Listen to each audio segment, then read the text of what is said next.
मैं आपको अभी एक दिलचस्प वाक़या सुनाता हूँ। दो सहेलियाँ जो शादीशुदा थी, उनकी मुलाकात हुई तो आपस में गुफ्तगू करने लगी। तो एक ने दूसरी से पूछा कि तुम्हारी रात कैसी गुजरी? तो ये दूसरी वाली बोली कि यार मेरी रात तो बड़ी बेकार रात थी, बड़ी बोरिंग रात थी। उसने पूछा भाई कैसे? कहने लगे शौहर घर पर आए, मैंने खाना तैयार किया हुआ था, शौहर ने जल्दी जल्दी खाना खाया और 2 मिनट के बाद में सो गए, ना कोई बातचीत ना कुछ, बड़ी बोरिंग रात। अब इसने अहली से पूछा कि भाई आपकी रात कैसी गुजरी? कहने लगे मेरी रात तो बड़ी रोमांटिक रात थी। इसने पूछा कैसे? कहने लगी कि शौहर घर पर आए तो मैंने तो खाना तैयार नहीं किया हुआ था, तो मुझे कहने लगे चलिए होटल पे चलते हैं। हम एक शानदार होटल में गए, हमने बेहतरीन खाना खाया और उसके बाद हम एक लंबी वॉक पर निकल गए। रात देर गए, हम घर पर पहुंचे।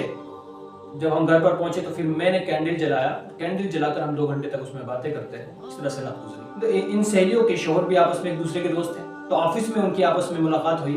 तो एक ने दूसरे से पूछा भाई आपकी रात कैसे गुजरी? उसने कहा भाई मेरी रात तो बड़ी पुरसुकून रात थी। मैं घर पर गया तो मोहतरमा ने बेहतरीन खाना बनाया हुआ था, बस मैंने खाना खाया तो मुझे एकदम नींद आ गई, मैं तो सो गया, मुझे तो पता ही नहीं चला रात कब गुजरी। अच्छा भाई आपकी रात कैसी रात थी? कहने लगे भाई मेरी रात तो बड़ी होलनाक रात थी, जिंदगी की खतरनाक रात। कहने लगे वो कैसे? जब मैं घर पर पहुंचा तो करंट नहीं था, तो मोहतरमा ने खाना नहीं बनाया, और करंट इसलिए नहीं था कि मैंने बिजली का बिल नहीं दिया था, तो महकमा वालों ने सप्लाई काट दी थी, तो इसलिए मैंने मोहतरमा को कहा कि भाई चलिए होटल पे खाना खा लेंगे। हम एक होटल पे गए, वहाँ पर खाना खाया।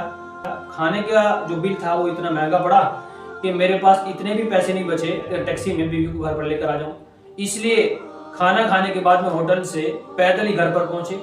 लेकिन चूंकि बिजली नहीं थी तो मोहतरमा ने कैंडल जलाया और कैंडल जलाने के बाद में गुड़गुड़ाती रही। मैं तो पूरी रात इसी कर्ब में और परेशानी में गुजरा, सो भी नहीं सका। ये वाकया हमें एक इंतहाई अहम नुक्ते की तरफ इशारा करता है कि जिंदगी में पर्सपेक्टिव और रियलिटी में बड़ा फर्क होता है कि 2 बीवियां 2 शौहर एक रात के बारे में मुख्तलिफ तजर्बात से गुजरे हैं और बेअइन ही उसी रात के बारे में वो मुख्तलिफ नज़र से देखते हैं। आप भी जरा इस वाक़े से क्या समझे? अगर कुछ समझे हैं तो जरा कमेंट में बताएं। अस्सलाम वालेकुम।